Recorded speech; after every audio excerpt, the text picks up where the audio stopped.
Đôi tay này chỉ có thể dùng để bảo vệ cổ vật hoa hạ, chứ không phải để mưu cầu lợi ích cá nhân.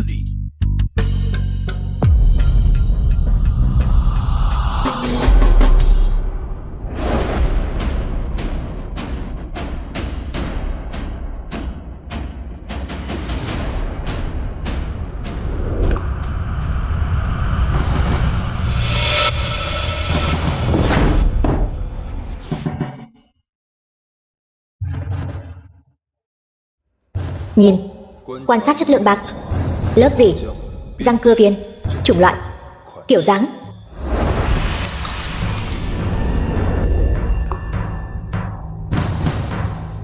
Tiêu năm này, cái tốt không học, chỉ học mấy cái mánh khóe màu mè này. Chạm.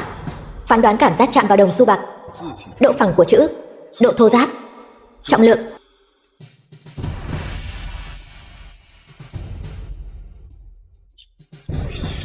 Lòng bàn tay này có thể nhạy bằng ngón tay sao? Lại còn cách qua lớp găng tay nữa. Lần này Tiêu Nam cậu ta thật sự là quá tự phụ rồi.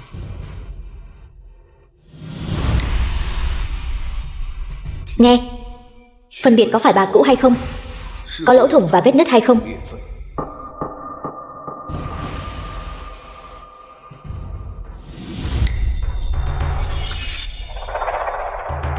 Những đồng xu bạc này không hề đơn giản như vậy. Lớp gì cổ kính, răng cưa viền rõ ràng. Những đồng xu bạc này cố ý làm cho nửa thật nửa giả. Xem cậu phân biệt thế nào. Tiêu năm này làm đủ cho màu mè hoa lá hẹ. Định làm gì vậy? Khiến tôi cũng thấy choáng váng. Tôi thấy Tiêu năm này chỉ thích khoe mẽ thôi, toàn làm mấy trò màu mè vô dụng, lại còn không để sư phụ Trương và sư phụ Vương lên. Cậu ta chỉ là một người học việc, là cái thá gì chứ? Thật sự là mất mặt quá đi. Các người cũng im lặng chút đi. Tôi và sư phụ Trương chẳng phải cũng đang phán đoán sao?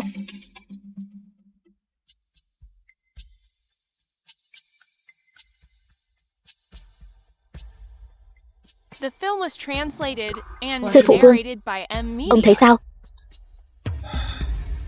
Bà chủ, 4 đồng tiền này công nghệ chế tác đều rất thô sơ, nhưng chi tiết thì không chê vào đâu được.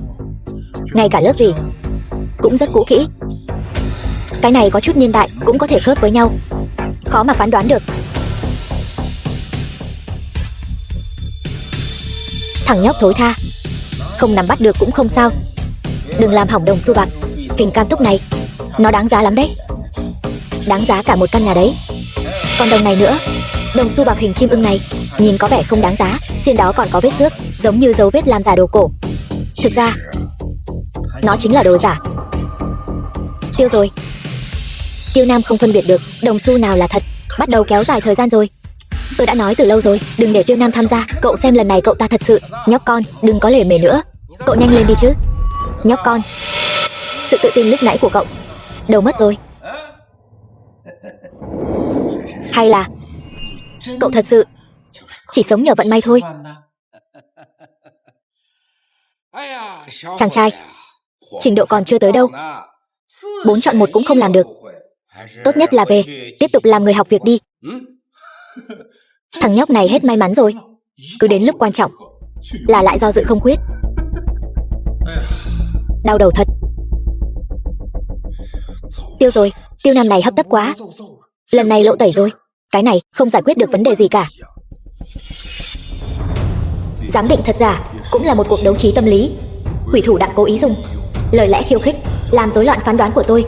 Một khi người biện giải mất đi niềm tin chiến thắng, dù kỹ thuật có tốt đến mấy cũng sẽ chọn sai. Tiêu Nam vốn dĩ chỉ là một người học việc, kinh nghiệm lại chưa dày dặn, vốn đã khó lựa chọn rồi. Bây giờ lại bị lời nói của quỷ thủ đặng ảnh hưởng. Lần này xong đời rồi. Thôi đi sư phụ Vương, ông bớt nói lời châm chọc đi. Nếu ông nhìn ra được manh mối gì thì ông giúp Tiêu Nam chọn đi. Tôi lại không thể tự tay chạm vào được. Tôi chỉ nhìn ra được một chút thôi, nhưng tôi cũng khó mà chọn được. Tiêu Nam, chị không sợ thua, cứ yên tâm mà chọn.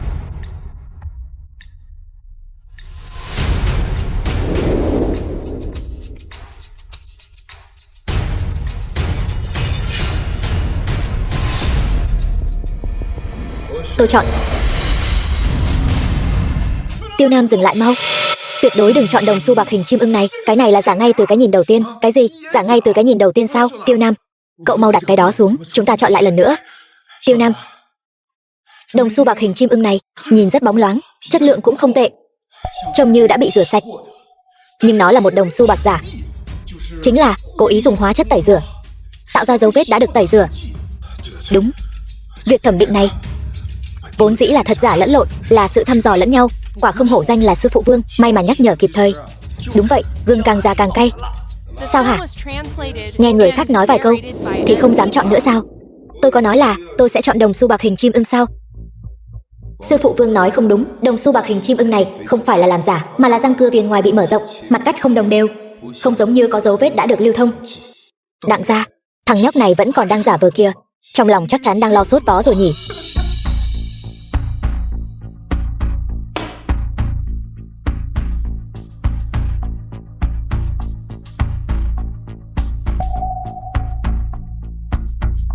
Tiêu Nam, cậu nhất định phải nghe lời tôi. Đồng xu bạc hình thuyền buồm này cũng không thể chọn. Cái này cũng là giả ngay từ cái nhìn đầu tiên. Trên này không có cánh chim. Hơn nữa, năm dân quốc thứ 23, nó cũng không khớp. Sư phụ Vương, ông mau chóng giúp Tiêu Nam chọn một đồng là xong thôi. Đồng xu bạc hình xe hơi và đồng xu bạc hình cam tốc, chọn một trong hai. Tiêu Nam, cậu hãy nghe lời sư phụ Vương của cậu đi, bỏ đồng xu bạc hình thuyền buồm này xuống. Bà chủ, cô mau khuyên cậu ấy đi. Sư phụ Vương, sư phụ Trương, tôi vẫn chọn tin tưởng Tiêu Nam. Thằng nhóc thối, xem ra cậu vẫn luôn là một kẻ nửa vời, vẫn là không dám chọn, vẫn còn muốn đổi. Tôi có nói sẽ chọn đồng xu bạc hình thuyền buồm này đâu. Sư phụ Vương nói sai rồi. Đồng xu bạc hình thuyền buồm, loại không có cánh chim năm dân quốc thứ 23, không hề hiếm. Chỉ là đồng xu bạc hình thuyền buồm này trọng lượng không đúng.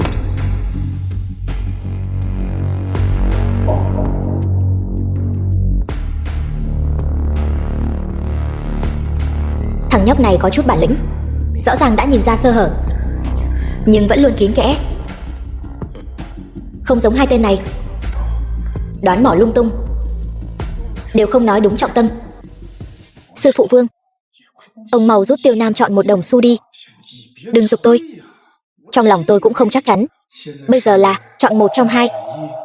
Bất kể chọn đồng xu nào cũng là xác suất 50%. Nhưng tôi nghiêng về đồng xu bạc hình xe hơi này hơn. Tình trạng của nó giống thật hơn. Sư phụ Vương, mặc dù tôi không cầm nhiều đồng xu như ông, nhưng tôi cũng cảm thấy nên chọn đồng xu hình xe hơi này. Mặc dù lớp gì tối màu, nhưng mà hoa văn của nó rõ ràng. Tốt quá rồi. Sư phụ Vương và sư phụ Trương cuối cùng cũng xác nhận rồi. Lần này chắc chắn không có vấn đề gì. Liệu Tiêu Nam có không nghe lời họ, cố ý chọn sai không? Không đời nào. Cậu ta còn đặt cược cả một tay. Ván giám định thật giả này cần chút kiến thức. Khó chọn quá. Bà chủ, tôi và sư phụ Trương đều cảm thấy phải chọn đồng xu bạc hình xe hơi này. Cô mau nói cho Tiêu Nam biết, bảo cậu ấy chọn đồng nào đi. Đúng rồi, là chân nến của tôi. Vết va chạm này vẫn còn đây. Tiêu Nam, em cứ chọn đi. Không phải, bà chủ, sao cô lại? Thôi đi, cứ phó mặc cho số phận đi. Chọn đi. Mau chọn đi chứ. Thằng nhóc nhà cậu sợ rồi hả? Nên mới cố ý ở đây kéo dài thời gian phải không? Ông muốn tôi chọn thế nào? 4 đồng xu bạc này, dù chọn thế nào cũng không thể chọn chúng hàng thật, bởi vì chúng đều là hàng giả. Giám định thật giả là một ngõ cụt, cũng là một ván cờ hiểm. Đã như vậy, hãy để tôi phá ván cờ này. Thằng nhóc thối tha, thò đầu ra cũng bị chém một nhát, rụt đầu lại cũng bị chém một nhát. Nhanh gọn lên, cả 4 đồng đều là hàng giả. Cậu cứ chờ thua đi. Được, nếu ông đã vội vàng muốn thua đến vậy, tôi sẽ chiều theo ý ông. Tôi chọn.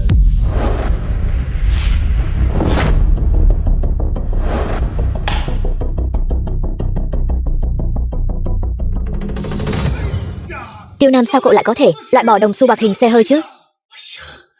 Cậu không nghĩ cho cửa tiệm thì cũng phải nghĩ đến bàn tay của cậu chứ. Tiêu Nam, việc hành động theo cảm tính này của cậu sẽ phải trả một cái giá đắt đấy. Thằng Tiêu Nam kia Nếu cậu làm mất cửa tiệm, cho dù cậu có trở thành tàn phế, tôi cũng sẽ đánh mất mạng cậu. Thằng nhóc thối tha.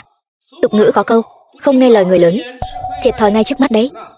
Loại bỏ đồng xu bạc hình xe hơi, loại 3 giữ 1. Vậy thì hàng thật mà cậu chọn chính là đồng xu bạc hình cam túc. Chọn xong thì buông tay đi. Đại ca, cho dù ngài có cho hắn cơ hội, hắn cũng vô dụng thôi. Kết thúc rồi.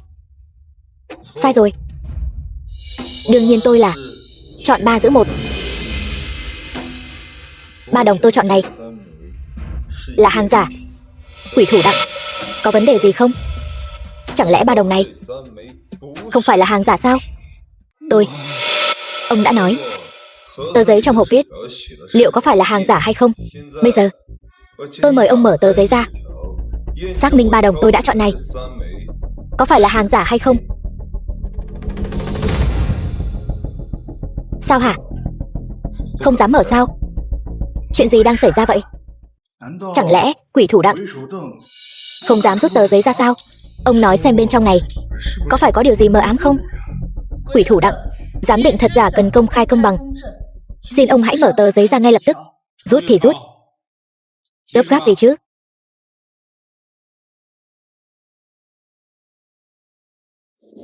Hàng giả. Đúng như chúng ta phán đoán, đồng xu bạc hình chim ưng này quả nhiên là hàng giả.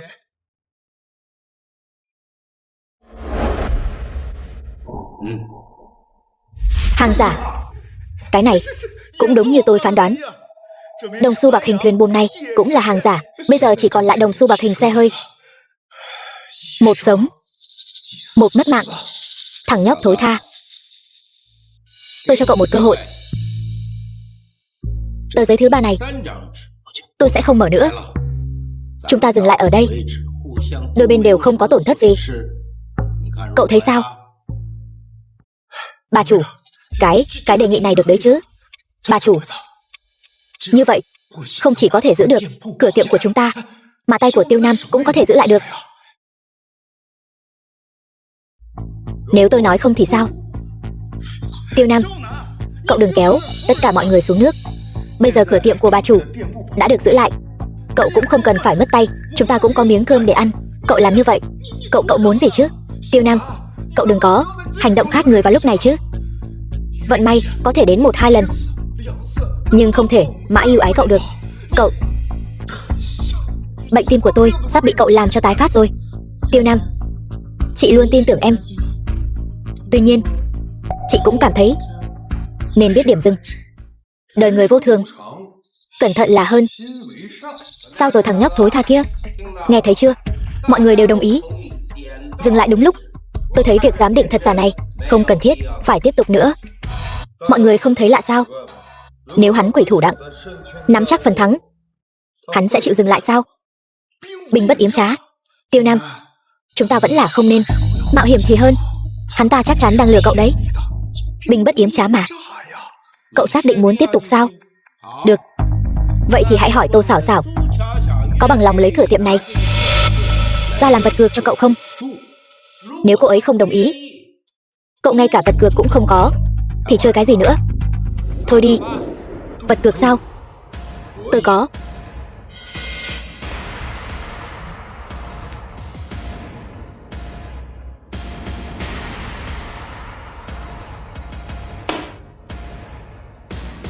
Đây chẳng phải là đồng tiền đồng mà Tiêu Nam vừa lấy ra lúc nãy sao? Đồng tiền đồng này chẳng đáng giá bao nhiêu cả. Cầm nó thì có ích gì? Tiêu Nam, cậu điên rồi sao? Đây là tiền thời Thanh, tiền mẫu Kỳ Tường Thông Bảo. Độc bản, giá thị trường không dưới 1 triệu. Bây giờ tôi dùng nó để thay thế cửa tiệm của chị Xảo, làm vật cược mới, tiếp tục giám định thật giả với ông. Cái gì? Mẫu tiền độc bản trị giá hàng triệu? Cậu, sao cậu lại biết những điều này? Không thể nào. Tiền mẫu Kỳ Tường Thông Bảo chỉ được phát hành trong thời Thanh. Trong 1 tháng, trên thị trường căn bản là không có. Cho dù có đi chăng nữa, thì đó cũng là hàng thời dân quốc và hàng giả hiện đại. Mẫu tiền này làm sao có thể xuất hiện trong cửa tiệm của chúng ta chứ? Mẫu tiền gì mà mẫu tiền? Cậu nói là thật, thì nó là thật sao? Ông có thể tự tay xem thử. Tôi không xem, không rảnh mà xem. Ông không xem, Thì tôi xem. Tiền bối. Quỷ thủ Đặng, nếu ông không muốn xem, vậy để tôi xem giúp ông. Tôi, một bậc thầy giám định của giới xảo đạo, ít nhất cũng có tư cách này chứ. Lão già, hai chúng ta từ trước đến nay luôn là nước sông không phạm nước giếng. Ông chắc chắn muốn nhúng tay vào chuyện này sao? Nói gì kỳ vậy? Tôi thân là một bậc thầy giám định, chỉ là đang giám định một đồng tiền cổ. Sao hả? Điều này cũng không được sao? Lão A này, hóa ra lại là một bậc thầy giám định. Hèn chi bình thường sống ẩn giật. Tôi nói cho ông biết, bậc thầy giám định đã lỗi thời từ lâu rồi. Đừng dùng danh đó để áp chế tôi. Đã nghỉ hưu rồi sao? Tôi đã không còn là bậc thầy giám định nữa, nhưng danh tiếng của người bóng cây đổ xuống. Trong giới xảo đạo, ai dám không nể mặt tôi? Ông.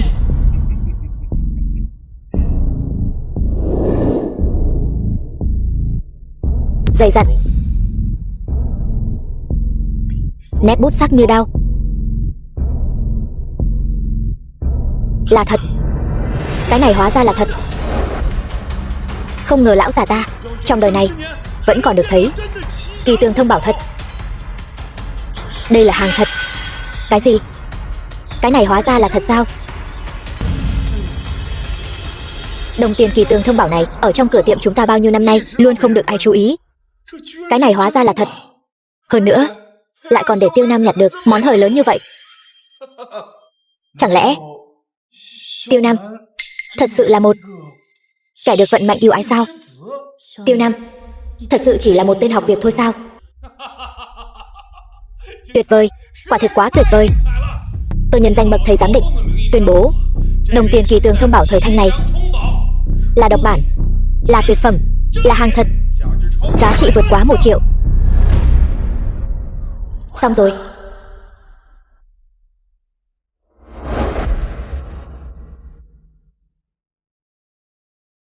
Quỷ thủ Đặng, quy tắc của giới xảo đạo, khi giám định thật giả, có thể dùng vật phẩm có giá trị tương đương để thay thế.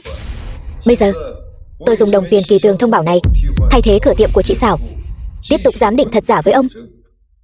Mở mảnh giấy thứ 3 đi. Sao nào? Không dám mở sao? Nếu không mở, vậy là ông thua rồi. Vậy thì bồi thường 1 triệu. Tên nhóc thối, mày cố ý phải không? Tôi chỉ là đang kiên trì sự thật của việc giám định. Quỷ thủ Đặng, ông hết lần này đến lần khác trì hoãn. Tôi thấy ông thua chắc rồi. Cuộc giám định này tiếp tục, nhưng quỷ thủ Đặng lại bất thường không chịu mở. Chắc chắn có bẩn khúc. Tiêu Nam này đã đưa ra vật phẩm thế chấp của mình, chắc chắn là đã nắm chắc phần thắng rồi. Tên nhóc thối, tôi nói lần cuối cùng, việc giám định dừng lại ở đây. Sau này chúng ta vẫn có thể làm ăn, thậm chí còn có thể trở thành bạn bè, nếu cậu cứ khăng khăng muốn mở nó ra. Nhất định sẽ hối hận đấy. Thế lực của Đặng gia trải khắp Giang Thành, cậu phải suy nghĩ cho kỹ. Nhóc con, những gì họ nói là sự thật. Cậu sợ không? Không sợ. Quỷ thủ Đặng, tôi kiên quyết tiếp tục giám định thật giả. Xin ông mở tờ giấy thứ 3 ra. Cậu chắc chắn chứ? Chắc chắn. Được.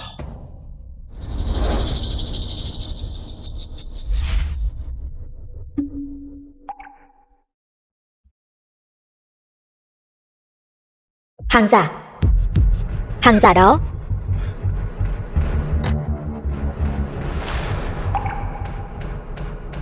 Thằng nhóc này có tài đấy. Cả 3 món này đều là hàng giả. Tôi thua rồi.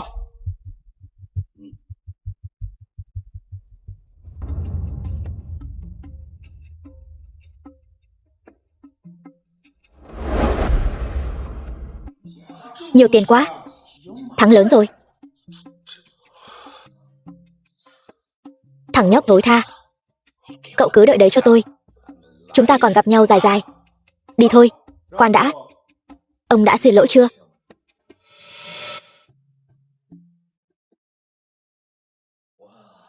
Tôi Đặng Nam Thiên chấp nhận thua cuộc. Bà chủ Tô, trước đây tôi đã mạo phạm cô, còn muốn chiếm đoạt cửa tiệm này của cô. Quả thực là không đúng. Tôi xin lỗi cô. Đủ rồi chứ? Chúng ta đi thôi. Khoan đã. Tôi đã cho ông đi chưa? Tờ giấy thứ tư này vẫn chưa xem mà. Vội vàng muốn đi. Như vậy sao? Nhóc con, tôi đã thua rồi. Cậu cứ hết lần này đến lần khác gây khó dễ cho tôi. Rốt cuộc cậu muốn gì? Quỷ thủ đặng. Quy tắc của giới xảo đạo. Nếu trong lúc giám định có người giăng bẫy lại bị bắt quả tang tại chỗ, không chỉ bị phế tay mà còn bị trục xuất khỏi giới xảo đạo. Đúng vậy, có quy định như thế. Ý của cậu là tôi đã giăng bẫy sao? Đúng. Ông đã giăng bẫy. Cậu đang vu khống tôi. Nếu cậu không có bằng chứng theo quy tắc của giới xảo đạo, người đáng bị phế tay lại là cậu đấy. Bằng chứng.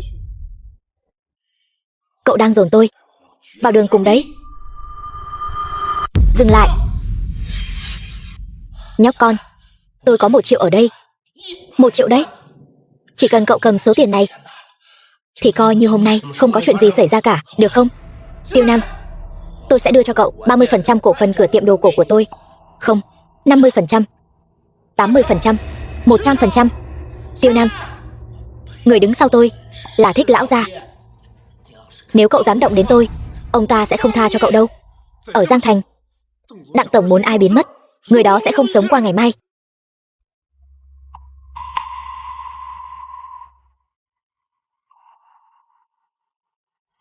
Chính nghĩa trong lòng tôi mách bảo rằng tuyệt đối không cho phép bất cứ ai lợi dụng giới xảo đạo làm điều sang bậy, kiếm lời bất chính. Hàng giả. Hàng giả luôn. 4 đồng xu bạc này hóa ra đều là hàng giả. Cái tên quỷ thủ Đặng này ngay từ đâu đã bày ra một ván cờ hiểm. May mà Tiêu Nam đã nhìn thấu mọi chuyện, nếu không chúng ta mất mạng thế nào cũng không hay. Loại người này quá vô liêm sỉ, hèn chi mấy năm nay không hề có thất bại nào. Quả thực là ung nhọt của giới xảo đạo. Năm xưa cha tôi thua ông, có phải cũng là do ông bày ra không? Không, tôi không có. Còn muốn chạy hả? Quay lại đây đi, kẻ giăng bẫy. Phế tay. Đừng. Tiêu Nam, tha cho tôi lần này, đừng đâm vào tay tôi, tuyệt đối đừng đâm vào tay tôi. Tiêu Nam, thấy chúng ta là người cùng giới với nhau, xin hãy tha cho tôi lần này, chỉ một lần thôi. Tôi sẽ trả lại toàn bộ tài sản, toàn bộ đồ sưu tầm của tôi, được không? Tha cho tôi một lần. Bậc thầy giám định, lời của ngài chính là quy tắc của giới này. Giới xảo đạo đã nói đến quy tắc thì cũng phải nói đến tình lý. Tiêu Nam, hãy bảo hắn ta nhả hết tiền bẩn ra, cút khỏi Giang Thành, vĩnh viễn không được bước vào giới xảo đạo nữa. Thế nào? Bậc thầy giám định luôn duy trì chính nghĩa của giới này. Nếu như ngài đã lên tiếng, đương nhiên là được. Cảm ơn. Đứng lại. Bông hoa trắng trên áo ông có ý nghĩa gì? Là Bạch Hoa hội. Thích lão gia là hội trưởng. 10 năm trước, Trấn Sơn Hà. Cậu là đứa bé đó. Nói là người nào đã bảo các người làm như vậy? Tôi không biết. Tôi chỉ nghe nói chuyện đó có liên quan đến một lâu đường Tam Thái. Đúng rồi, Thích lão gia. Ông ấy nhất định biết sự thật. Tiêu Nam này quả nhiên có lai lịch. Được, tôi có thể tìm thấy Thích lão gia ở đâu. Người này thường ngày thần thần bí bí. Tôi thật sự không biết. Tiêu Nam, chuyện này tôi cũng có nghe qua chút ít. Với quỷ thủ Đặng quả thực không có liên quan. Nếu cậu muốn biết thêm tin tức về Thích lão gia, có dám đi cùng tôi đến một nơi không? Nơi nào? Phía tây thành phố, Pháng Nhiên Trai. Nơi đó sẽ tổ chức một buổi giám định thật giả. Những người tham gia phần lớn đều là người của Bạch Hoa hội.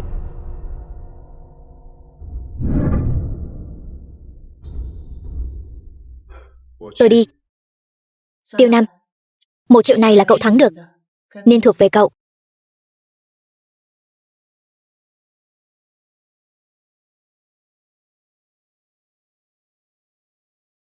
Số tiền này không thuộc về tôi. Nếu tôi mà lấy, chỉ lấy 1.000 tệ, phí giám định đồng tiền kỳ tường thông bảo thôi. Còn có đồng tiền mẫu này vốn dĩ thuộc về cửa tiệm, nên được giữ lại. 1 triệu tệ này, nói bỏ là bỏ. Cậu giỏi thật đấy. Đồng tiền mẫu này, nói ra thì cũng coi như là cửa tiệm tặng cho cậu. Cậu lại còn không thèm lấy. Số tiền này không rõ nguồn gốc, nhưng có thể dùng vào các canh chính thống. Bà chủ Tô, người đẹp lòng tốt, lại còn đáng tin cậy. Chi bằng hãy dùng số tiền này quyên góp cho viện phúc lợi trẻ em, cũng coi như là làm việc thiện tích đức.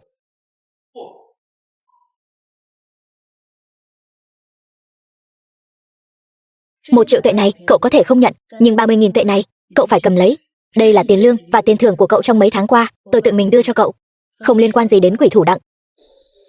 Bà chủ Tô, cái này cậu đã giúp cửa tiệm giữ vững nền tảng. Số tiền này thấm vào đâu? Tất cả đều là những gì cậu xứng đáng nhận. Bà chủ nói đúng đấy. Nếu cậu còn không nhận nữa thì là không nể mặt chúng tôi. Bảo cậu cầm lấy thì cậu cứ cầm đi. Ra ngoài kiếm sống, trong túi làm sao có thể không có chút tiền nào chứ? Vậy thì đa tạ bà chủ Tô. Vẫn còn gọi là bà chủ Tô hả? Gọi là chị Xảo. Chị Xảo, cậu nhóc này có khí phách, lại có cốt khí, giữ vững nguyên tắc mà vẫn biết linh hoạt. Không tồi.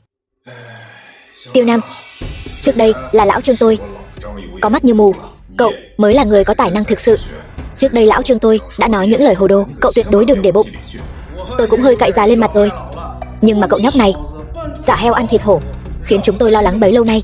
Sư phụ Vương, sư phụ Trương, chúng ta cũng đều là vì cửa tiệm của chị Tô. Đừng nói mấy chuyện này nữa, đừng. Cậu tuyệt đối đừng gọi chúng tôi là sư phụ. Chúng tôi gọi cậu là sư phụ Tiêu thì đúng hơn. Đúng rồi Tiêu Nam, sau này cậu có dự định gì? Cửa tiệm của tôi quá nhỏ, thật sự không thể chứa nổi vị đại thần như cậu. Lần này tôi đến Giang Thành chính là để điều tra về chuyện cha tôi bị hại 10 năm trước. Tôi phải đến Phá Nghiên Trai tìm Bạch Hoa Hội, hội trưởng Bạch Hoa Hội, Thích lão gia. Hẳn là có liên quan rất lớn đến chuyện của cha tôi. Người trong giới xảo đạo Giang Thành hỗn tạp phức tạp. Cậu mới đến Giang Thành, e rằng không quen thuộc lắm. Tôi đi cùng cậu. Bà chủ, Phá Nghiên Trai không tuân thủ quy tắc, nơi đó quá nguy hiểm. Chuyện trong giới xảo đạo làm gì có chuyện không nguy hiểm. Hơn nữa, Tiêu Nam đã giúp chúng ta một việc lớn như vậy, làm sao tôi có thể khoanh tay đứng nhìn được? Chị Xảo, chuyện này để tôi tự giải quyết. Tiêu Nam, cậu thật sự không coi chị Xảo là người nhà sao? Tôi, Tiêu Nam, lời của bà chủ Tô nói không sai. Có nhiều người thì sức mạnh càng lớn, huống hồ bà chủ Tô trong giới xảo đạo cũng có mối quan hệ nhất định, chắc chắn có thể giúp được cậu. Được rồi, phải rồi, buổi giám định thật giả của Phá Nghiên Trai này cần một món đồ tử tế để làm vật mở đường. Hãy chuẩn bị đi.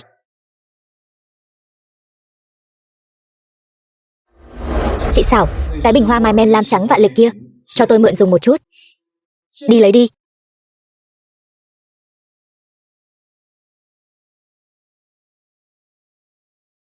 Chiếc bình hoa mai men lam trắng này là bảo vật được nung theo kiểu quan dân kết hợp, quả thực đáng giá, cũng đủ tiêu chuẩn rồi. Cầm lấy đi. Được rồi, hôm nay chính là ngày Phá Nghiên Trai tổ chức buổi giám định thật giả hàng tháng. Nếu đến muộn, cửa sẽ đóng mất. Tiệm đồ cổ chị Xảo. Tiêu Nam, Phá Nghiên Trai rất có tiếng tăm trong giới, nhưng nó tuyệt đối không đơn giản như vẻ bề ngoài. Chị Xảo, chị còn biết gì nữa? Cha tôi từng nói với tôi rằng mỗi tuyệt phẩm của Phá Nghiên Trai đều không chịu được sự xem xét kỹ lưỡng, hoặc là có vết thương ngầm, hoặc là đã được sửa chữa. Nhưng mỗi khi có người muốn chỉ ra điều đó, cuối cùng đều sẽ trong lúc giám định thật giả thua thảm hại. Vậy những người thua cuộc sau này đều ra sao? Hoặc là rút khỏi giới xảo đạo, hoặc là biến mất hoàn toàn. Bởi vì đằng sau Phá Nghiên Trai chính là Bạch Hoa Hội. 20 năm trước, tôi trong giới xảo đạo ở Kinh Thành cũng có chút tiếng tăm, thế mà vẫn bị gài bẫy bởi Thích lão gia. Áo này dùng kỹ thuật thiết tuyến miêu, Hoàng Công Vọng chưa bao giờ vẽ như thế này. Hàng giả, không thể nào, tuyệt đối không thể nào. Mắt thấy tai nghe, chẳng lẽ ông muốn giở trò sao? Tôi, Lão An, ông thua rồi. Kể từ hôm nay, ông phải rút lui hoàn toàn khỏi giới xảo đạo Kinh Thành. Đây không phải là sự thật. Nhiều năm sau, tôi lại một lần nữa nhìn thấy bức tranh đó. Tôi mới phát hiện ra, hóa ra Thích lão gia đã dùng những nét mực cực kỳ mảnh để sửa đổi nếp áo. Mắt thường căn bản không thể phân biệt được. Cứ như vậy, hắn ta đã thu mua bức tranh này từ tay tôi với giá của một món hàng giả, rồi quay sang bán lại với giá cao cho phú thương. Cho nên kỹ thuật đồ cổ của Thích lão gia đã đạt đến mức độ tuyệt đỉnh. Sự đáng sợ của Thích lão gia không phải là kỹ thuật của ông ta, mà là ông ta đảo lộn trắng đen, biến giả thành thật, nhìn thấu lòng người. Bậc thầy giám định, không ai quản thúc ông ta sao? Quản thúc sao? Các người có biết ông ta từng là bậc thầy giám định không? Ông ta chính là một bậc thầy giám định bại hoại. Ông ta không thể cưỡng lại sự cám dỗ của lợi ích, không chỉ trà đạp quy tắc của xảo đạo, mà còn tự tay sáng lập ra Bạch Hoa hội tổ chức thao túng cả trắng lẫn đen. Cuốn bí kíp giám định thật giả của bậc thầy giám định đang nằm trong tay ông ta. Trên trang bìa viết là bỏ giả giữ thật, nhưng ông ta lại cố tình biến 4 chữ này thành thật, tức là giả. Tôi nhớ hơn 20 năm trước, tại Lưu Ly Xưởng ở Kinh Thành, có một nhà siêu tầm mang theo chân tích của Tống Huy Tông, bức Thụy Hạc Đồ đến tận nơi, chỉ vì không muốn bán rẻ cho Bạch Hoa hội, mà bị Thích lão gia phán là hàng giả thời Thanh. Quả nhiên là không làm theo quy tắc.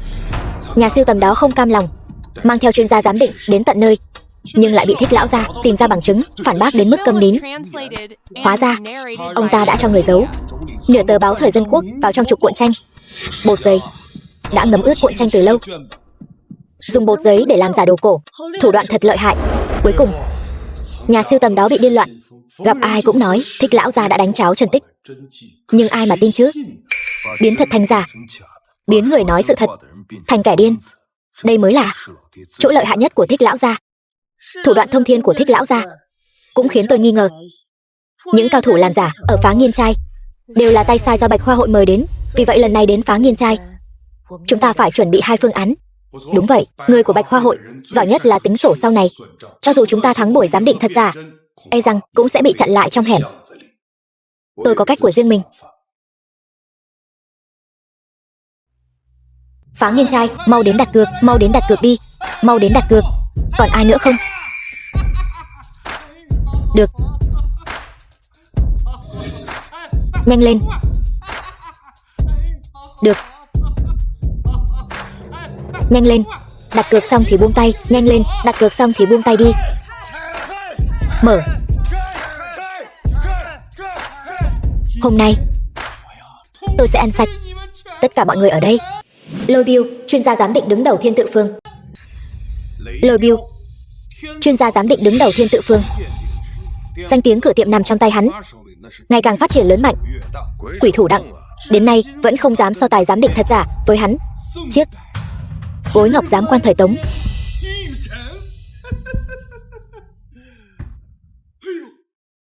Đồ thật. Đồ thật đó. Đều là của ta. Lại thua rồi.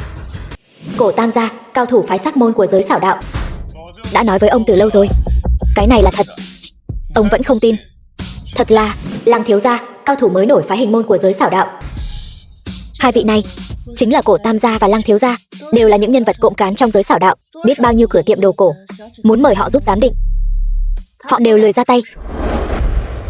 Thợ đóng khung tranh hàng đầu có thể bóc giấy tuyên 2 lớp thành 3 lớp. Giấy vẽ của Lan Nan hơi dày, quả thực có khả năng bóc lớp. Nhưng để làm được 3 bức tranh không có chút khác biệt nào. Tay nghề kiểu này đã thất truyền mấy chục năm rồi. Bạch Hoa hội lại có thể chiêu mộ được cao thủ bậc này. Quý vị đã đến Phá Nghiên Trai thì chính là khách quý của Phá Nghiên Trai. Hôm nay mọi người đến đây chẳng phải đều muốn kiếm chút lợi lộc sao? Bây giờ xin mời quý vị giám định thật giả 3 bức tranh, trái, giữa và phải. Ván đầu tiên, phân biệt bản gốc. Bản gốc là gì vậy? Cái này mà cũng không biết hả? Bức tranh nằm trên lớp thứ 2 được bóc ra chính là bản gốc. Vậy tôi đây chẳng hiểu gì cả. Phân biệt thế nào, đặt cược thế nào đây? Hôm nay cao thủ nhiều như vậy, chúng ta cứ án binh bất động, cứ đặt theo họ là được. Kỹ thuật bóc tách sẽ làm hỏng nét mực. Bóc càng về sau càng khô và cứng, còn bức ở trên cùng nét mực sẽ ẩm hơn. Chắc chắn là bản gốc. Cổ Tam gia, tôi thấy ông lại bị choáng váng rồi sao? Bức tranh ở giữa, mép con dấu có vết loang mực, là dấu vết của sự xói mòn theo năm tháng. Vì vậy bức tranh ở giữa này chính là chân tích. Anh hùng thường có cách nhìn nhận giống nhau. Có vết loang mực, vậy chắc chắn là chân tích. Vậy tôi sẽ tất tay đây.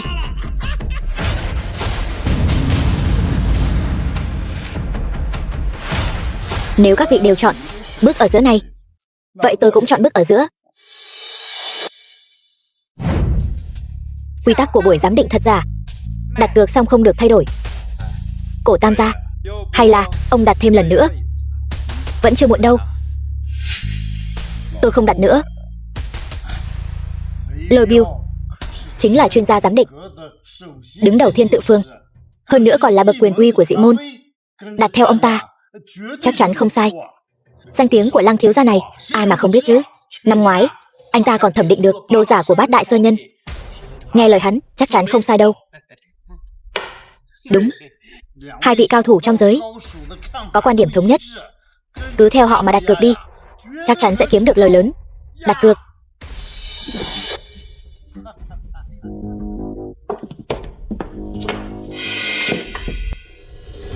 Tiêu Nam, chọn thế nào đây? Bức thư họa này rất khó chọn. Tiêu Nam,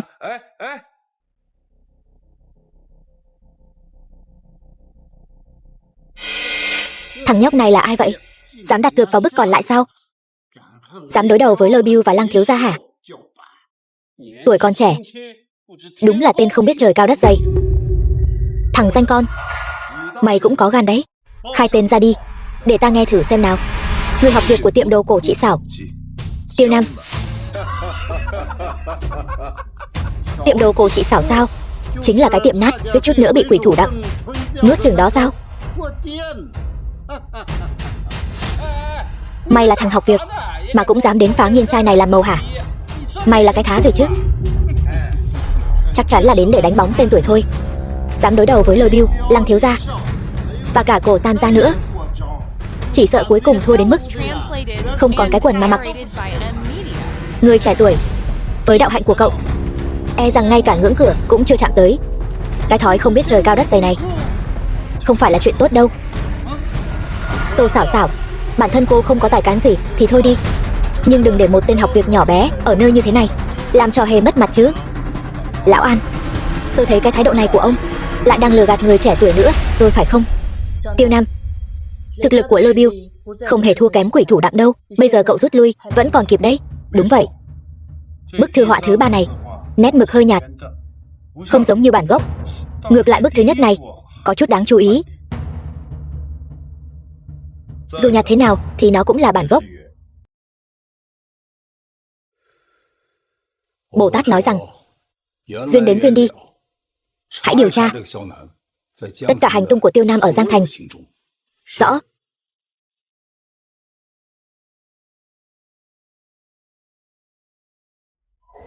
Tiêu Nam, lời của lão An cậu hãy cân nhắc đi. Chị Xảo, hãy tin tôi. Có lẽ tôi vẫn còn quá cổ hủ rồi.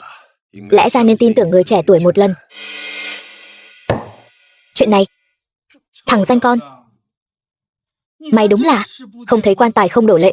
Còn cả cô nữa, Tô Xảo Xảo, cái tiệm nát của cô suýt bị quỷ thủ đặng phá tan rồi, mà cô vẫn còn rảnh rỗi dẫn theo thằng nhóc danh này đến đây làm trò cười hả?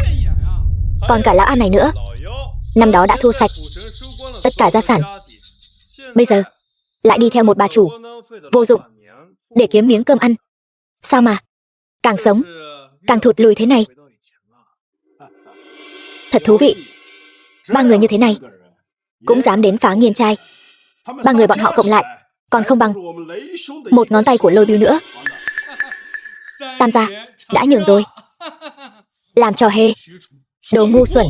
Mấy người các người thật sự là rảnh rỗi sinh nông nổi. Chúng tôi chọn bức tranh nào? Cần gì mấy người các người ở đây mà chỉ trò ra lệnh. Năm đó ta ở Lưu Ly Xưởng khi làm giám định bảo vật, mấy người các người còn đang mặc quần thủng mông đấy. Lão già nhà ông còn dám cậy già lên mặt. Năm đó ông làm bậc thầy giám định, đã coi tranh giả của Hoàng Công Vọng là hàng thật. Chuyện bị trục xuất khỏi giới xảo đạo kinh thành, chẳng lẽ ông muốn tôi công khai Nói ra sao? Ông cái gì mà ông? Cái lão già này đã trở thành trò cười của cả giới xảo đạo rồi. Còn định lấy cái thằng nhóc thối tha này để lật ngược tình thế hả? Mơ đi. Bà chủ Tô, tôi thấy cô nên đóng cửa sớm đi. Đừng làm lỡ dở thằng nhóc này đi ra bến tàu khuân vác kiếm sống. Có phải mơ hay không? Lật nhãn lên là biết ngay. Chư vị, còn ai muốn đặt cược nữa không? Đã đặt cược thì không được rút lại đâu. Tiêu tiên sinh, tôi thấy anh là lần đầu đến Phá Nghiên trai. Tôi có thể phá lệ cho anh một cơ hội để chọn lại lần nữa. Nhưng anh phải suy nghĩ kỹ đấy. Nếu như anh thua, món đồ sứ này sẽ thuộc về bọn họ đấy. Sao tôi lại không có đãi ngộ này? Liễu tiểu thư, vậy nếu tôi thắng thì sao? Đồ vật ở đây trị giá hàng triệu. Dựa theo mức, tỷ lệ cược cao nhất là 1/10. Nếu như anh thắng, có thể lấy đi 1/3. Nhưng lợi nhuận cao này cũng đại diện cho rủi ro cao. Tiêu tiên sinh, anh hãy suy nghĩ kỹ lại. Không cần. Thằng nhóc thối, cậu không phải là đang nhắm vào những món cược này đấy chứ? Tuổi trẻ mà khẩu khí không nhỏ đâu. Cẩn thận lát nữa thua đến mức không còn cái quần mà mặc. Tam gia, thằng nhóc này đúng là cứng đầu, ngu xuẩn hết sức. Thôi được rồi, hai vị, chúng ta cứ chờ xem kịch hay đi. Đây là chiếc vòng tay gia truyền của tôi. Đặt cược vào đây, chị Xảo. Tiêu Nam, cho dù thế nào đi nữa, chị cũng ủng hộ em. Không sao. Thua thì cũng được, nhưng không thể thua về khí thế. Liễu tiểu thư, chúng tôi đã đặt cược 3 món. Nếu chúng tôi thắng, những thứ trên bàn chúng tôi có phải là có thể lấy đi hết không? Đương nhiên. Đúng là ba kẻ điên mà. Ba kẻ điên diễn một vở kịch. Cậu xem ba kẻ điên đang diễn trò kìa. Trật tự. Buổi hôm nay thật sự rất thú vị. Xem ra mọi người đều rất tự tin và quyết tâm. Giới xảo đạo Giang Thành chúng ta có những cao thủ như các vị, làm sao mà không hưng thịnh được chứ? Nếu mọi người đều đã đặt cược xong xuôi rồi, vậy bây giờ chúng ta bắt đầu mở nhãn thôi. Ván đầu tiên, lật mở bản gốc.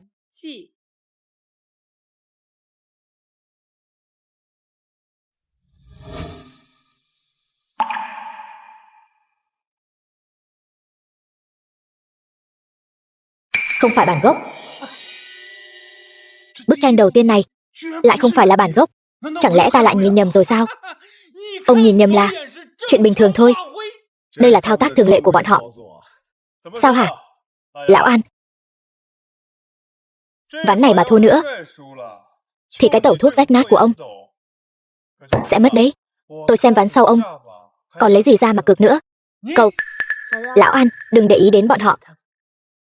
Không phải Lão An nhìn nhầm, mà là có người đã giở trò trên bức tranh đầu tiên.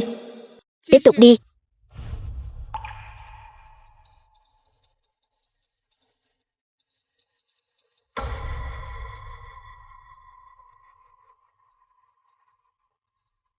Không phải bản gốc. Cái gì? Cái gì? Sao có thể như vậy được? Đây không phải là bản gốc. Vệt mực loang này là cũ mà. Sao lại như thế này? Ta hiểu rồi. Đây là thủ pháp phi mặc làm giả đồ cũ.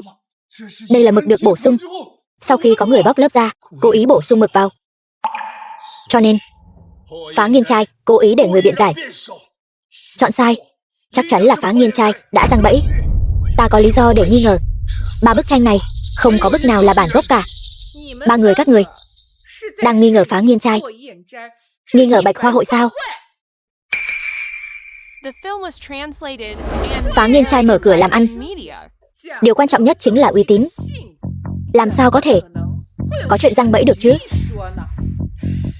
Chọn sai bản gốc nhìn nhầm. Vậy chỉ có thể trách các người học nghệ chưa tới. Uổng cho 3 người các người còn là cao thủ lão luyện của giới xảo đạo.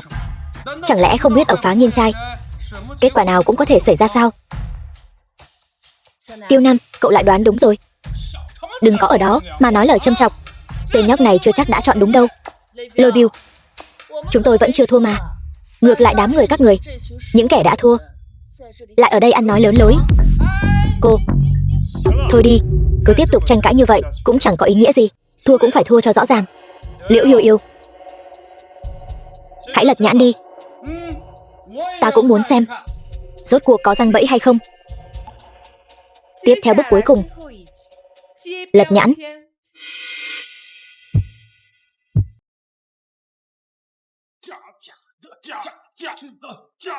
Giả, chính là bản gốc. Bản gốc. Chúng ta thắng rồi. Tiêu Nam, chúng ta thắng rồi. Tiêu Nam, được đó nha. Quả thực là 3 chọn 1. Phá Nghiên trai cũng không răng bẫy. Phá Nghiên trai ta mở cửa làm ăn. Danh dự này, thanh danh này đều vang danh khắp giới xảo đạo. Các vị có công nhận không? Công nhận. Tôi quả thực thua không ngoan uổng. Chỉ là do bản thân tôi đã đặt cược sai mà thôi. Chẳng lẽ tất cả mọi người đều nhìn nhầm sao? Chỉ có thằng nhóc này nhìn ra vấn đề. Tuyệt đối không thể nào. Chắc chắn là cái thằng nhóc thối này may mắn thôi. Chắc chắn là anh đoán mò đúng không? Thắng rồi. Các em nhỏ ở viện phúc lợi có phúc rồi. Lão An, này, thật không thể tin nổi. Đây quả thực là Giang Sơn đời nào cũng có nhân tài xuất hiện. Tiêu Nam, làm sao cậu biết bức tranh thứ 3 là bản gốc? Đoán mò thôi, tôi. Cậu nhóc, nói xem. Tác phẩm của Lan Nan thích giấu chữ ký ở góc dưới bên phải. Chỉ có bức bên phải này, trong khe hở của núi đá, có một chữ Nam cực nhỏ. Mực Tùng Yên thời nguyên. Thấm không nhiều, ngoại trừ bản gốc. 2 bức phía dưới không có. Thật sao? Thì ra là vậy. Tiệm đồ cổ chị xảo.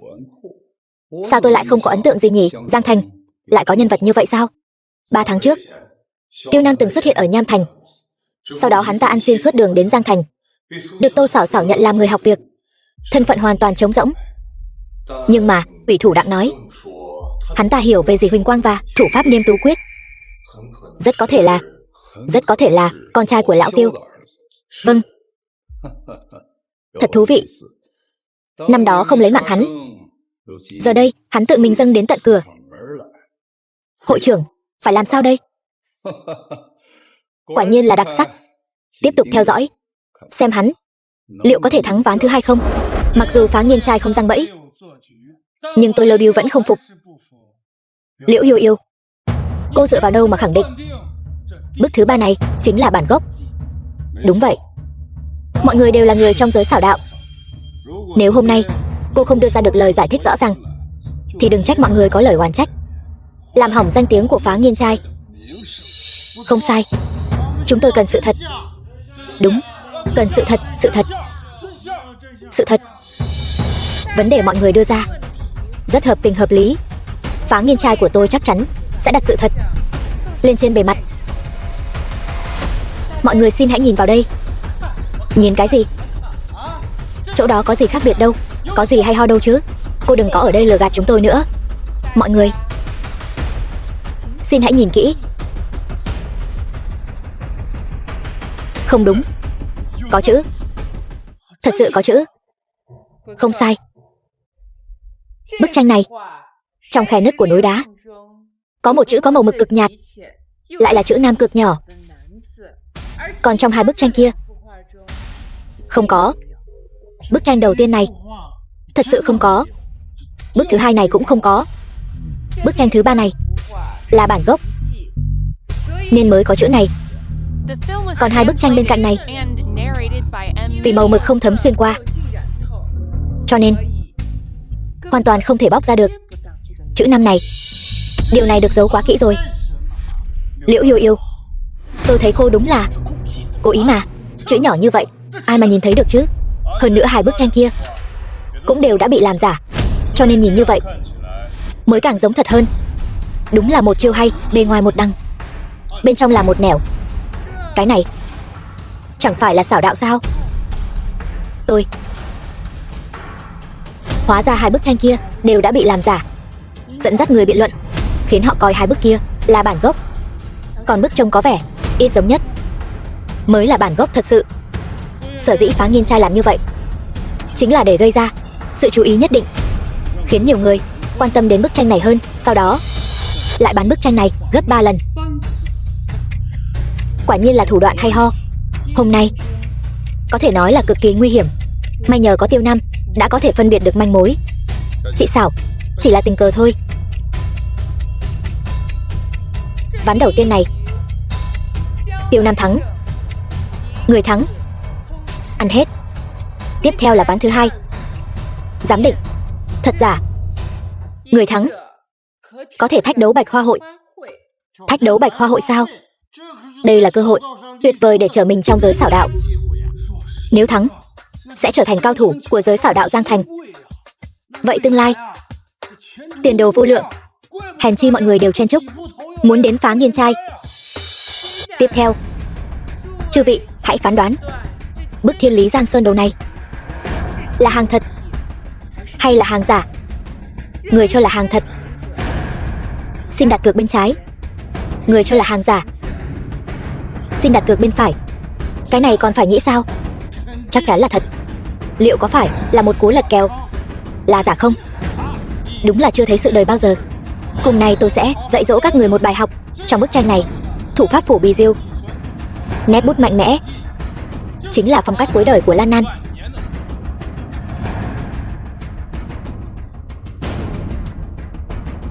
Hơn nữa dấu ấn này, độ đậm nhạt đồng nhất, tuyệt đối không phải là đồ giả mạo thời hiện đại có thể làm ra được. Cho nên tôi đặt cược bên này. Đúng vậy, kiểu trang trí tuyên hòa là dùng để đóng khung. Chân tích thật. Một cặp đai ngọc. Đặt cược bên này. Tôi đặt cược chiếc ngọc bội gia truyền. Tôi đặt cược chiếc vòng vàng của vợ tôi.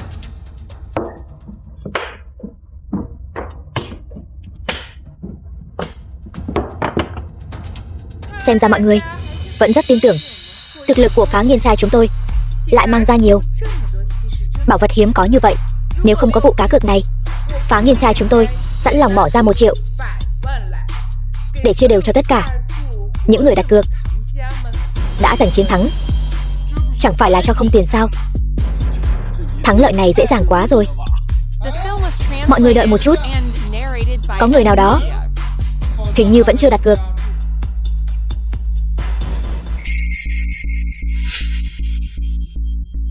Tác phẩm của Lan Nan, số lượng còn tồn tại trên đời có thể nói là đếm trên đầu ngón tay. Nhưng bức Thiên Lý Giang Sơn đầu này, từ giấy đến màu mực đều toát lên vẻ cổ kính, 8 phần là hàng thật. Tiêu Nam, lão An nói đúng. Tôi cũng nghĩ đây là hàng thật. Bức này là giả. Cái gì? Giả sao? Bức tranh cấp độ này làm sao có thể là giả được? Thằng nhóc, mày là cái thá gì? Mày dám nghi ngờ chúng tao? Nói bức tranh này là giả, chỉ là một tên nhân viên của cửa tiệm rách nát thôi thì hiểu biết được gì về cổ họa thời nguyên. Ván trước chỉ là may mắn thắng, cứ tưởng mình là cao thủ thật. Muốn khác biệt cũng phải có tư cách. Bản lụa của bức tranh này là lụa cung đình thời Tống Nguyên. Chỉ dựa vào cái tài mọn vặt vãnh của mày mà cũng dám nghi ngờ, gây ồn ào để thu hút sự chú ý. Tao thấy mày chỉ muốn dựa vào việc làm ra vẻ khác người để kiếm miếng cơm. Kính thưa quý vị, mọi người nghe tôi nói, thằng nhóc này mấy tháng trước còn ăn xin ngoài đường, làm nhân viên vài tháng mà cứ ngỡ mình là cao thủ giám định tranh. Tôi thấy hắn ta rõ ràng là một tên lừa đảo. Kính thưa quý vị, theo tôi thấy, những kẻ như thế này nên tống cổ hắn ra ngoài. Thật đáng xấu hổ. Đuổi ra ngoài. Ra ngoài. Hóa ra chỉ là một tên lừa đảo chuyên ăn bám. Cái loại vô danh tiểu tốt này, cút sớm đi cho khuất mắt. Đừng cản trở tôi kiếm tiền. Thật không thể thành giả, giả thì không thể thành thật.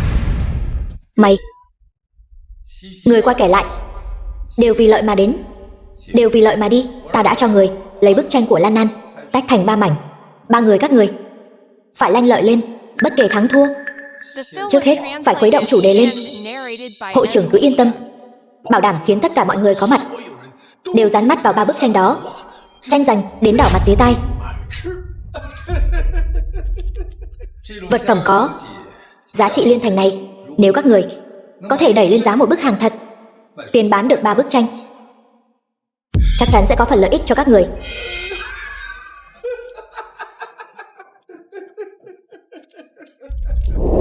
Thằng nhóc, mọi người đều khẳng định bức tranh này là thật. Phá Nghiên trai cũng đã chuẩn bị sẵn tiền thưởng. Mọi người cũng muốn lấy chút may mắn, nhưng cậu lại nhảy ra nói rằng bức tranh này là giả. Tôi thấy cậu chính là cố ý. Tiêu tiên sinh, chúng ta đều là người trong giới. Anh là không tin Phá Nghiên trai, hay là không tin Bạch Hoa hội? Lẽ nào anh cố tình gây sự sao? Tiêu Nam, chị biết em có thực lực, chị cũng tin em. Tuy nhiên, vừa thắng được số vốn này, hay là chúng ta nên biết dừng đúng lúc thôi. Thằng nhóc, trước đây khi tôi ở Kinh Thành, chính là đã nhận nhầm một bức tranh giả thành chân tích, mới dẫn đến thân bại danh liệt. Nếu là cậu không có 10 phần chắc chắn, chi bằng chúng ta giấu tài đi. Tôi sẽ không nhìn nhầm. Hơn nữa, biết dừng đúng lúc, giấu tài, đó không phải là con đường của tôi.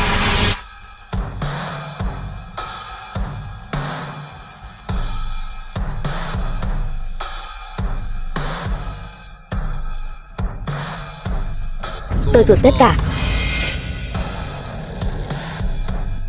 toàn bộ vốn liếng, đặt cược bức tranh này là giả.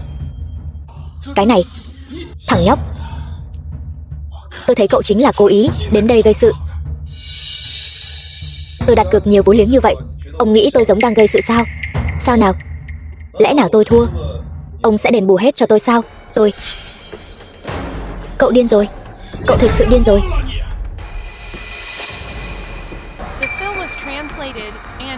Thằng nhóc nhà anh không sợ chuyện lớn, đối đầu với tất cả mọi người ở đây. Tôi chính là không thể chịu đựng được nữa. Tôi chính là muốn cùng anh đặt cược thêm lần nữa. Anh dám không? Anh muốn đánh cược thế nào?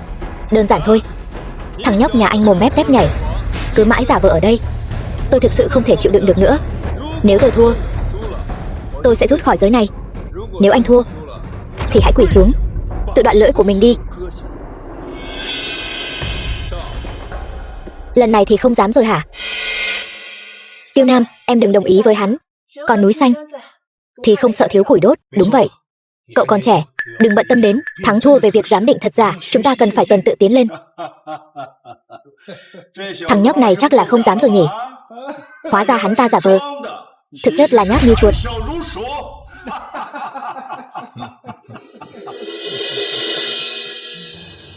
Các người bị điên hả? Hắn ta có rút khỏi giới hay không thì liên quan gì đến tôi? Hơn nữa, tôi dựa vào đâu mà phải thêm vốn liếng? Các người ăn no, rừng mỡ hả? 3 người này từ đầu đến cuối đều đang dẫn dắt chủ đề và sự việc. Thân phận của họ tuyệt đối không phải là cao thủ giám định thông thường, e rằng là cánh tay phải của Bạch Hoa hội. Thằng nhóc, cậu quả thực mồm mép tép nhảy. Vậy cậu nói xem, muốn đánh cược thế nào? Tôi cũng thực sự không thể chịu đựng được nữa. Nói đi, cá cược thế nào? Tôi cũng sẽ theo đến cùng. Thật ra, tôi cũng đã chịu đựng các người lâu lắm rồi. Trong buổi giám định thật giả này, từ đầu đến cuối, miệng các người chưa bao giờ ngừng nói, giống hệt một loài động vật nào đó. Hay sủa vậy. Cậu, thế này đi, nếu các người thua, các người phải rút khỏi xảo đạo. Sau đó, quỳ xuống sủa tiếng chó cho tôi nghe. Vậy nếu cậu thua thì sao? Đương nhiên là giống như các người. Được. Tiêu Nam, em đừng mạo hiểm. Mấy người bọn họ lăn lộn trong giới xảo đạo mấy chục năm rồi. Thua thì cùng lắm là ẩn lui. Nhưng em thì khác. Nếu em thua, sẽ mất hết tất cả đó. Cậu nghĩ rằng đây là đánh nhau hội đồng sao? 3 người này nhìn là biết không phải loại lương thiện gì rồi. Lỡ như bọn họ lợi dụng sơ hở thì cậu sẽ gặp nguy hiểm. Chị Xảo, Lão An, tôi biết rõ trong lòng chị không muốn em mạo hiểm. Giám định thật giả giống như đánh bạc, đã hủy hoại biết bao nhiêu người rồi. Tiêu Nam, em nghe lời chị đi, được không? Khi tôi còn trẻ, cũng hăng hái như cậu vậy. Kết quả thì sao? Rơi vào tình cảnh ngày hôm nay, cậu mau chóng rút lại lời cá cược trước đó đi. Chúng ta cùng lắm chỉ là mất đi tiền cược, không đáng để bản thân bị cuốn vào đâu. Cha tôi năm xưa mất mạng không nhắm mắt. Sự mạo hiểm này, tôi buộc phải chấp nhận. Lời cá cược. Tôi nhận. Tốt, có khí phách đấy. Hôm nay, tại Phá Nghiên Trai này, tôi sẽ làm chứng cho các vị, theo quy tắc của giới xảo đạo. Sau khi hai bên đạt được thỏa thuận, nó sẽ lập tức có hiệu lực. Hy vọng sẽ có phép màu. Tôi vẫn tin tưởng Tiêu Nam. Chư vị, khoảnh khắc chứng kiến thắng thua đã đến rồi.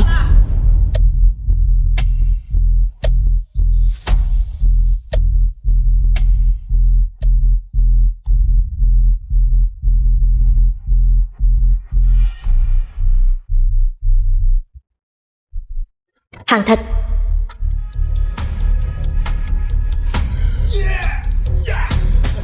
Thắng rồi. Đậu xanh, thắng rồi kìa. Tôi tuyệt đối sẽ không nhìn nhầm. Thằng nhóc nhà cậu chính là một tên lừa đảo. Còn tưởng mình là nhân vật lớn thật sao? Từ đầu đến cuối chẳng qua chỉ là may mắn mà thôi. Thằng nhóc, lát nữa hãy quỳ xuống, rồi tiếng chó đi.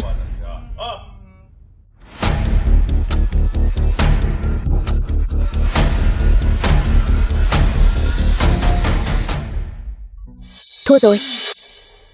Tôi đã nói từ lâu rồi. Tiêu Nam, cậu thật sự là... Thằng nhóc này chắc là sợ ngây người rồi nhỉ. Đứng im không nhúc nhích. Đến lúc này rồi mà còn giả vờ bình tĩnh. Thằng nhóc này có phải là bị điên rồi không? Thằng nhóc, thắng thua đã rõ rồi. Cậu còn đứng ngây ra đó làm gì? Chư vị có mặt tại đây đều có thể làm chứng. Nếu cậu đã thua thì hãy trước mặt tất cả mọi người quỳ xuống sủa tiếng chó, và từ nay rút khỏi xảo đạo. Thằng nhóc, đừng tưởng rằng ở đây giả ngu giả ngơ là có thể qua mặt được. Cười cái gì chứ? Mau quỳ xuống và sủa như chó đi.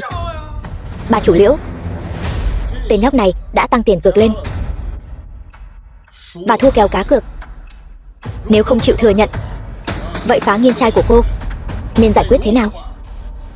Đương nhiên là hỗ trợ người thua thực hiện thỏa thuận. Vậy nếu như vẫn có người không hợp tác thì sao? Vậy thì cứ theo quy tắc của giới xảo đạo, để kẻ đó đoạn hết hai tay. Này quý vị, có thể nể mặt bậc thầy giám định này một chút mà, tha cho Tiêu Nam không? Lão An, đã đến lúc này rồi, ông còn mặt mũi gì nữa chứ? Kính thưa quý vị, Tiêu Nam là nhân viên ở cửa tiệm của tôi. Cậu ta đã thua, tôi có nghĩa vụ giúp cậu ta 1 triệu để mua lại thỏa thuận này. Mọi người thấy thế nào? Tô Xảo Xảo, cô nghĩ tiền là vạn năng sao? Ông đây nói cho cô biết, chính là tiền. Ông đây không có khái niệm gì về tiền bạc cả. Chẳng phải tên nhóc này rất thích ra vẻ, lập dị độc đáo sao? Đã ra vẻ ở đây cả buổi rồi, bây giờ bắt cậu quỳ xuống xin lỗi, rút khỏi xảo đạo, đã là hình phạt nhẹ nhất rồi. Nhóc con, tôi cho anh 10 giây cuối cùng nữa. Quỳ xuống, xin lỗi đi. Nếu không, đừng trách tôi không khách sáo với anh. 10. Chơi được thua chịu. Tiêu Nam, nhận đi. 8. 7. Tiêu Nam, quy tắc của giới xảo đạo không thể phá vỡ được. 5. 4. 3. 2.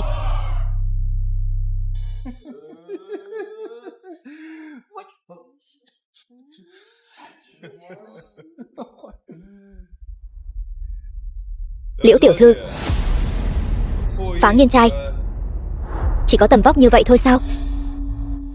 Ta thấy tên nhóc nhà cậu có phải bị điên rồi không? Dám công khai nghi ngờ Phá Nghiên Trai uy tín như vậy sao?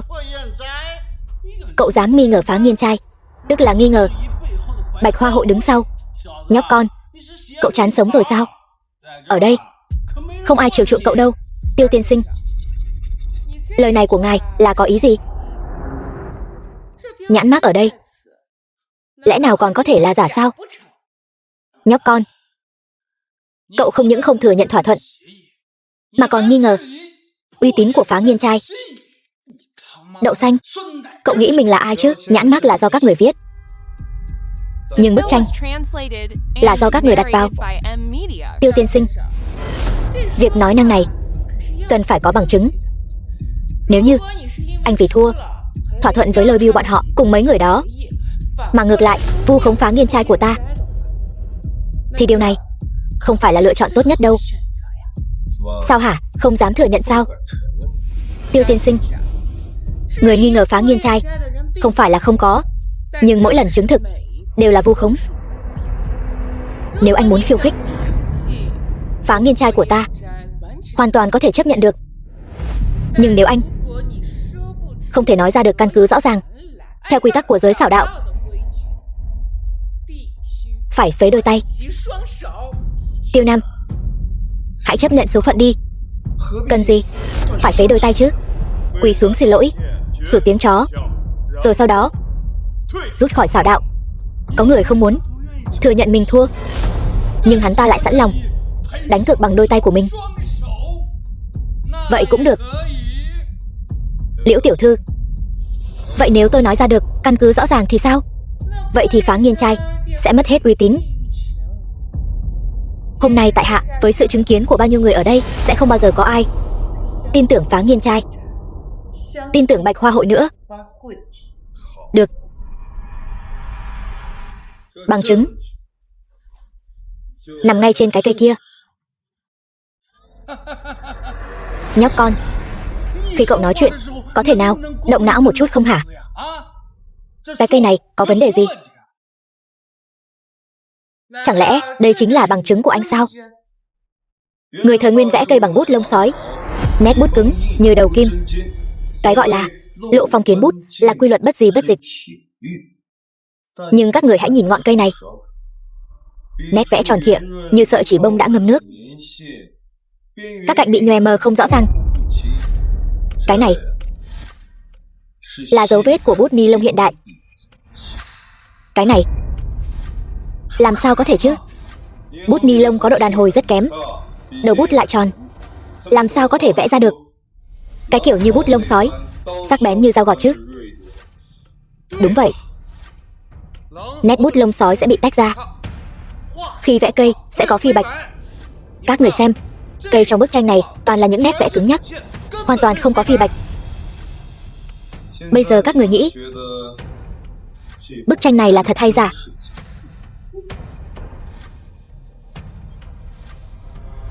Tiêu Nam nói đúng rồi, cái này hoàn toàn không thể phản bác được.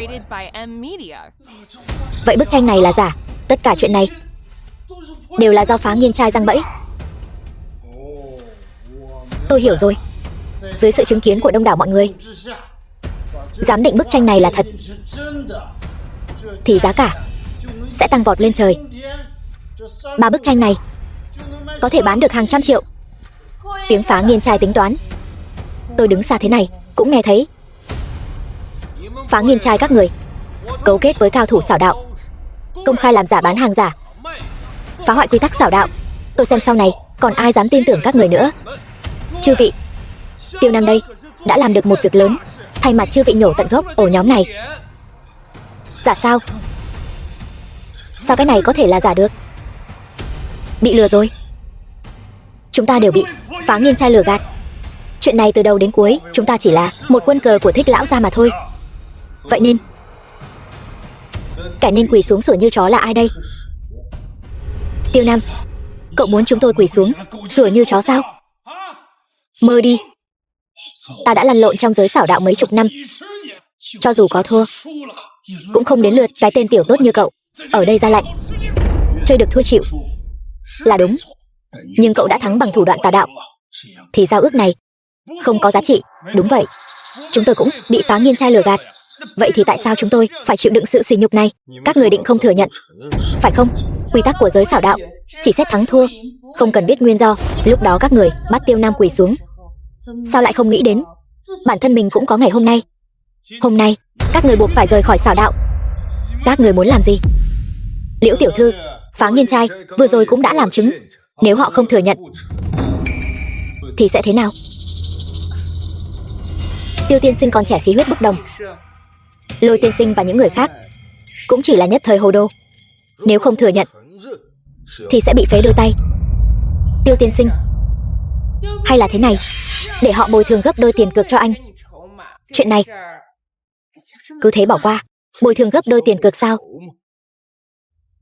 Cái tôi muốn chỉ là sự công bằng của giới xảo đạo. Hay là Phá Nghiên trai các người đã sớm thông đồng với bọn họ rồi, bây giờ là muốn bao che cho bọn họ sao? Hèn chi vừa rồi bọn họ lại kiêu ngạo như vậy. Hóa ra là cùng một phe với Phá Nghiên trai. Phá Nghiên trai các người không đứng ra chủ trì công đạo thì sau này ai trong chúng tôi còn dám đến nữa. Đường đường là Phá Nghiên trai, không chỉ giăng bẫy mà ngay cả quy tắc do chính mình đặt ra cũng coi như cái dám hả? Các người đang làm gì vậy? Ba vị, chơi được thua chịu, đừng ép tôi phải dùng vũ lực. Các người sủa hay không sủa? Ta Lôi Biêu cái tên khốn này thua rồi mà còn không chịu nhận lỗi. Đồ hèn nhát, lẽ ra phải rời khỏi xảo đạo từ lâu rồi. Đáng đời.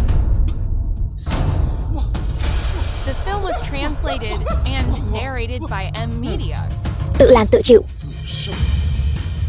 Sau này sẽ không bao giờ tin Phá Nghiên trai này nữa, và những cao thủ xảo đạo vớ vẩn nào nữa.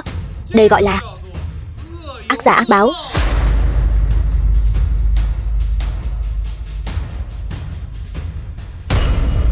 Kể từ hôm nay, tôi đại diện cho bậc thầy giám định tuyên bố ác nhân xảo đạo Lôi Biêu, Cổ Tam gia, Lăng thiếu gia hoàn toàn rời khỏi xảo đạo.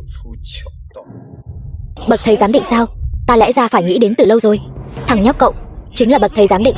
Hèn chi xảo thuật của Tiêu Nam lại mạnh mẽ đến thế. Sao có thể là bậc thầy giám định được chứ? Chẳng lẽ còn có bậc thầy giám định giả sao? Nếu sớm biết cậu là bậc thầy giám định, chúng tôi làm sao có thể đối đầu với cậu chứ? Ba người các người cút ngay. Sau này nếu còn dám đặt chân vào xảo đạo nửa bước, tịch thu tất cả tài sản phi pháp. Nếu có hành vi vi phạm pháp luật sẽ bị pháp luật trừng trị. Cái này được, đi thôi. Liễu tiểu thư, người chiến thắng có thể tiếp tục thách đấu Bạch Hoa hội. Tôi chọn tiếp tục thách đấu. Được, hội trưởng thích. Cũng đã đợi anh rất lâu rồi.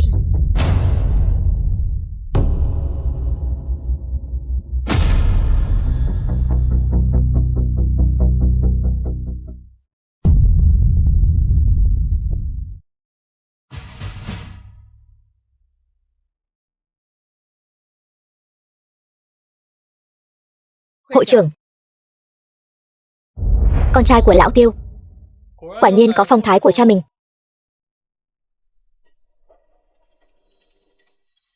Ông quen biết cha tôi sao? Không chỉ là quen biết. Năm xưa, Niêm Tú quyết của cha cậu đã khiến toàn bộ xảo đạo đều phải khâm phục. Đáng tiếc thay, quá cố chấp. Năm xưa đã xảy ra chuyện gì? Không thể nói. Không thể nói được. Tại sao không thể nói? Nhóc con, cậu có một kiếp nạn, ta giúp cậu vượt qua kiếp nạn thì sao?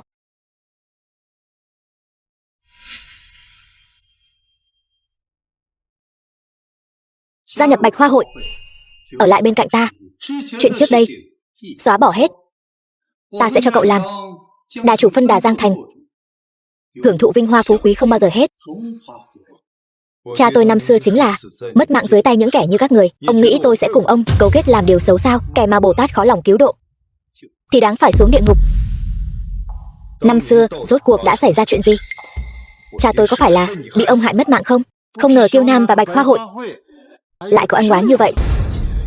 Hóa ra Tiêu Nam này nhẫn nhịn từ đầu đến cuối chính là để ép lão già họ Thích này lộ diện. Năm xưa chúng tôi đã thu thập được một lô đường tam thái. Cha cậu là người quá cố chấp, muốn đem tất cả những thứ này nộp lại cho quốc gia. Bồ Tát nói không thể đồng ý. Đây có thể là ý của Bồ Tát sao? Cha tôi không đồng ý. Các người liền ra tay độc ác với ông ấy. Thí chủ giận rồi. Trạng thái của cha cậu năm xưa cũng gần giống như cậu bây giờ.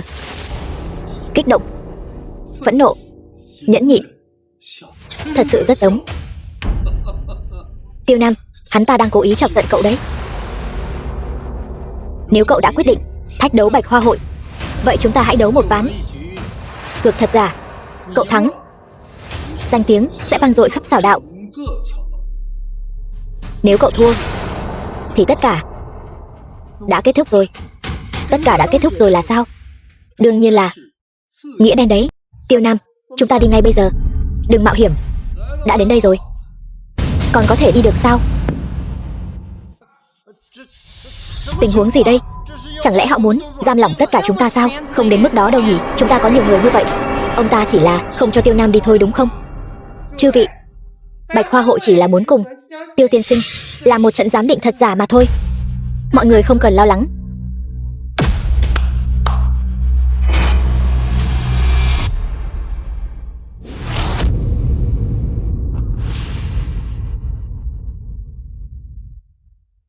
Đây là một pho tượng Phật thời Tống, là báu vật trấn giữ của Bạch Hoa hội chúng tôi. Nếu cậu có thể phân biệt được thật giả, tôi có thể cho cậu một con đường sống, là một con đường học hỏi kinh nghiệm. Xem ra tôi không có lựa chọn nào khác. Trước khi chính thức bắt đầu giám định thật giả, tôi muốn thêm một điều khoản cá cược nữa. Cậu muốn biết sự thật, vậy tiền cược của cậu là gì? Những món văn vật trên bàn tính ra chắc phải hơn 2 triệu. Tôi tin rằng Bạch Hoa hội hẳn là có đủ khả năng biến chúng thành tiền mặt. Thật thú vị. Được thôi, rốt cuộc cũng phải giám định thật giả rồi. Chúng ta có trò hay để xem rồi. Không phải thật thì là giả. Tiêu Nam này không phải là sẽ bị Bạch Hoa hội kéo xuống nước đó chứ? Chuyện này thú vị rồi đây. Tiêu tiên sinh, mời.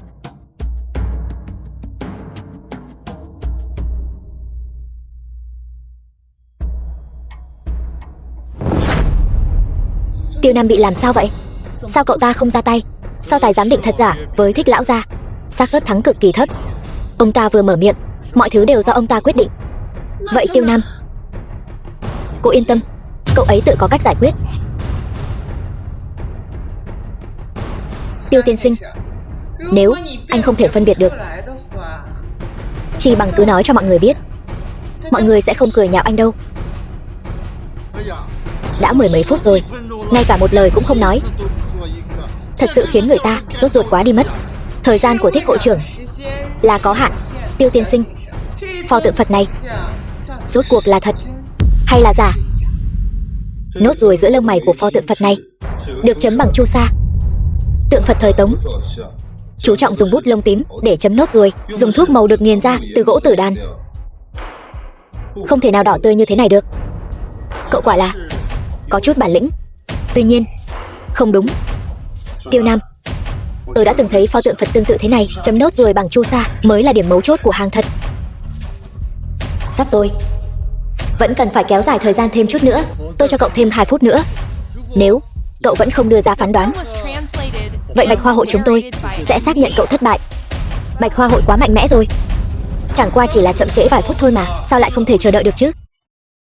Dấu niên khoản hiển đức niên chế của thời Tống.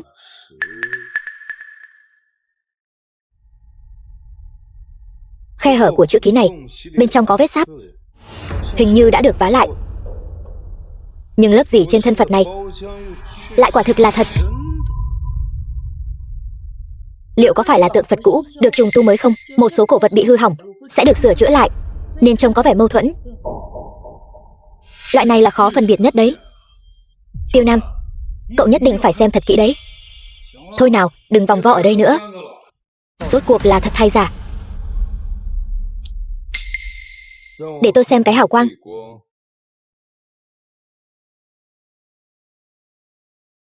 Pho tượng Phật này, hoa văn dây leo trên hào quang.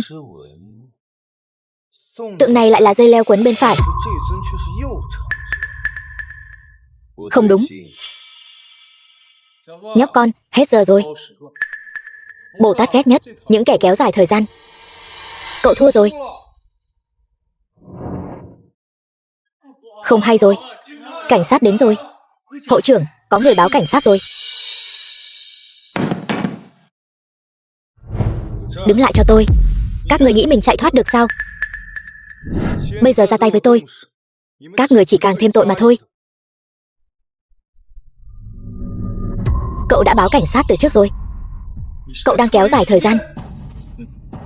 Tôi chỉ là đang nghiêm túc giám định thật giả thôi. Ngược lại hội trưởng thích. Ông dường như rất sợ lãng phí thời gian. Rất sợ cảnh sát hả? Tất cả đứng yên. Chúng tôi nhận được tin báo ở đây nghi ngờ có hành vi buôn bán trái phép cổ vật. Các người bắt tôi làm gì? Có biết tôi là ai không? Bất kể là ai, chỉ cần phạm pháp đều phải chịu sự trừng phạt của pháp luật. Đồng chí cảnh sát, vừa rồi là tôi báo cảnh sát. Lát nữa chúng tôi sẽ cùng với anh về đồn làm biên bản lời khai. Được. Cậu đã báo cảnh sát từ trước rồi. Món nợ trên con đường này đã đến lúc tính toán rõ ràng rồi. Vì vậy lần này đến Phá Nghiên Trai, chúng ta phải chuẩn bị 2 phương án. Đúng vậy. Người của Bạch Hoa Hội giỏi nhất là tính sổ sau này. Cho dù chúng ta thắng buổi giám định thật giả, e rằng cũng sẽ bị chặn lại trong hẻm. Tôi có cách của riêng mình.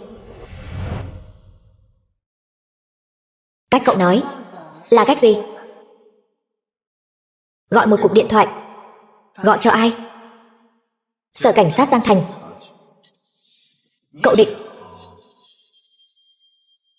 Phá Nghiên Trai chắc chắn có những nơi không thể thấy ánh sáng. Chỉ cần gọi điện thoại cho cảnh sát, họ chắc chắn sẽ cử người theo dõi. Làm vậy không sợ đánh rắn động cỏ sao? Báo cáo ẩn danh sẽ không bị lộ thân phận, nhưng sẽ khiến họ cảnh giác. Lỡ như chúng ta xảy ra chuyện bên trong, bên ngoài ít nhất vẫn còn một đôi mắt theo dõi. Nhóc con, cậu thật là đê tiện. Trừ ác là chính đạo, làm gì có chuyện đê tiện nào để nói. Hơn nữa, khi tôi quyết định đến chỗ của ông Phá Nghiên Trai này, đã không có ý định chỉ dựa vào việc giám định thật giả để thắng ông. Tôi phải đi tù rồi. Cậu đừng bao giờ nghĩ đến việc biết được sự thật về sự ra đi của cha cậu. Chuyện của cha tôi năm đó, tôi tin pháp luật sẽ cho tôi một sự thật. Dẫn đi. Hội trưởng.